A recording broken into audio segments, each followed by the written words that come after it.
నిన్న పిడుగు లాంటి వార్త చెప్పిండు. ఏమంటుండు రేవంత్ రెడ్డి? నిన్న కేబినెట్ సమావేశంలో నిర్ణయం తీసుకున్నాడట. ఇప్పుడు మన కాడ ప్రీపెయిడ్ సెల్ ఫోన్లు ఉంటాయి, మీకు తెలుసు కదా. ప్రీపెయిడ్ ఫోన్లు తెలుసు కదా, ముందే పైసలు కట్టాలి, అది మీటర్ తిరుగుతూనే ఉంటుంది, ఆయనతో బంద్ అవుతుంది. 1000 రూపాయలు ఛార్జ్ చేసినాం అనుకో, ఆ 1000 రూపాయలు ఇవ్వగానే అది బంద్ అవుతుంది పనిచేస్తుంది.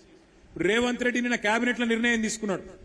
ఇక రాష్ట్రంలో మీటర్లు, మామూలు మీటర్లు తీసేస్తారట, మొత్తం ప్రీపెయిడ్ మీటర్లు పెడతారట. ఇక అంటే మీ ఇంట్లల్లో స్మార్ట్ మీటర్లు పెడతారు. ఇక బిల్లు కట్టకపోతే అప్నే ఆప్ బంద్ హోయాతా.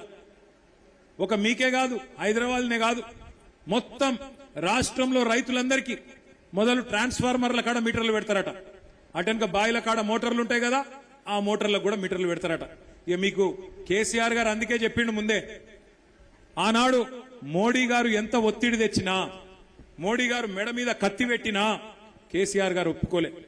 మోటార్లకు మీటర్లు పెట్టమంటే నా బొండిగ మీద కత్తి పెట్టినా, నా మెడ కోసినా నేను మాత్రం పెట్టా అని చెప్పి కేసీఆర్ గారు పెట్టలే. కానీ ఇలా రేవంత్ రెడ్డి ఆయన మీద కేసులున్నాయి కదా, భయం ఎక్కువ ఆయనకు. పాపం కేసులున్నాయి కదా, భయం ఎక్కువ. అందుకే మోడీ చెప్పంగానే, మోడీ తానానంగానే తందానా అన్నాడు. నిన్న కేబినెట్ లా నిర్ణయం తీసుకున్నాడు, మోటార్లకు మీటర్లు పెడతాడట. మరి ఈ రాష్ట్రంలో రైతులు ఆలోచన చేసుకోవాలి. ఈ కాంగ్రెస్ పార్టీ ఫ్యూజులు వీకేద్దామా? కాంగ్రెస్ పార్టీ ఫ్యూజులు వీకి వీళ్ళను బంగాళాఖాతం లేద్దామా, లేదా ఇట్లనే చూసుకుంటూ ఊకుందామా?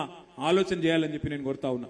మరి ప్రీపెయిడ్ మీటర్లు పెడితే హైదరాబాద్ లో మీ ఇళ్లలో కూడా వస్తారు. ఇక అదానీలు, అంబానీలు వాళ్ళే ఉన్నాయి దుకాణాలు మొత్తం, వాళ్ళు ఇల్లుకి వచ్చి మీటర్లు పెడతారు.